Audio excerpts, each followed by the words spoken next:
পুরাতন বাণিজ্য মেলার মাঠ। এই জায়গাটিতে প্রায় আমাদের যে আজকের যে আয়োজন, আমরা একসাথে প্রায় লক্ষাধিক মানুষ মুসল্লি আমরা নামাজ আদায় করতে পারবো। এবং এর সাথে আরেকটি বড় সুবিধা হচ্ছে এখানে গাড়ি পার্কিংয়ের একটি বড় সুবিধা থাকে। এখানে কোনো ট্রাফিক জ্যাম হওয়ার সম্ভাবনা অনেক কম। এবং এই জায়গাটি যেহেতু নিরাপত্তা বলয়ের মধ্যেও আনা অনেক সম্ভব, কারণ আশেপাশে অনেকগুলো মিনিস্ট্রি অফিস আছে। পুলিশ অতীতেও এখানে অনেক ভিআইপি প্রোগ্রামগুলো করেছেন, যেখানে নিরাপত্তাটা কি সহজে এনশিওর করা যায়। তো সুতরাং মানুষের নিরাপত্তা, নামাজের ফ্যাসিলিটি, নারী পুরুষ একসাথে নামাজ পড়ার পৃথক পৃথক জায়গা, গাড়ি পার্কিং এবং অ্যাক্সেসিবিলিটি সব কিছু মাথায় রেখে আমরা উত্তর সিটি কর্পোরেশন থেকে এখানে ঈদ জামাতটি করার আমরা উদ্যোগ নেই। এবং সেই উদ্যোগেরই প্রস্তুতি নিয়ে আপনাদের সামনে আজকে আমরা হাজির হয়েছি। এবং এই উদ্যোগটি যখন আমরা নেই, তখন আমরা সংশ্লিষ্ট মন্ত্রণালয়কে যখন আমরা দাওয়াত দিতে যাই, তখন আরও অনেকগুলো বিষয় এখানে সামনে আসে।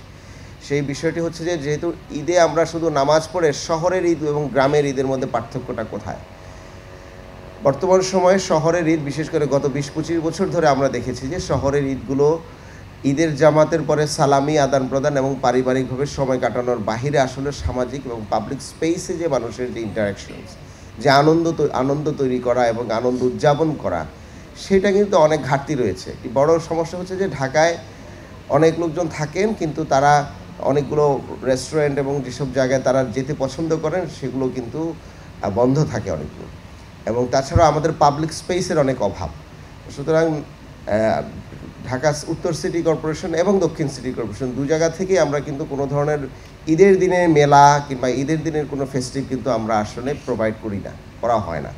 তো সেটা বিবেচনায় রেখে আমরা চিন্তা করলাম যে বাঙালি মুসলমানের যেই বর্ণাঢ্য যে শাহী যে কালচার, হ্যাঁ, এবং যেটার সাথে আমাদের ইতিহাস, আমাদের ঐতিহ্য, আমাদের সংস্কৃতির সাথে যায়, সেরকম আমরা কী ধরনের কাজ করতে পারি। এবং সেখান থেকে আমরা বিভিন্ন মন্ত্রণালয়ের উপদেষ্টাদের সাথে কথা বলে আমরা যখন একটি ব্রেইনস্টর্মিং করলাম, সেখান থেকে আমরা একটি সিদ্ধান্ত বেরিয়ে আসলো। সেটি হচ্ছে যে আমরা 400 বছরের পুরাতন ঢাকার যে ঐতিহ্যবাহী ঈদ মিছিল ছিল আমাদের পুরাতন ঢাকা একসময় মোগলরা করতেন, সেটাকে আমরা ফিরিয়ে আনতে পারি কিনা। কারণ ঈদগাহে নামাজ পড়াটাও কিন্তু মোগলদের একটি প্র্যাকটিস। আপনারা জানেন যে শুধুমাত্র মসজিদ আগে নামাজ পড়া হতো। সেই নামাজ যখন বাঙালি মুসলমান, অভিজাত মুসলমান পরিবাররা চিন্তা করলেন যে আমরা এটাও আরও উদযাপন করব, এবং সেই উদযাপনেরকে উদ্দেশ্য করেই কিন্তু ধানমন্ডির ঈদগাহটি তৈরি করা হলো। সুতরাং লোকালয় থেকে একটু দূরে খুব সুন্দর জায়গায় ঈদের জামাত হবে, এবং এটির মধ্যে এক ধরনের পশ বাঙালি, এখানকার এই ভূমির যেই উদযাপনের যে ইতিহাস, সেটা কিন্তু আমরা লক্ষ্য করেছি।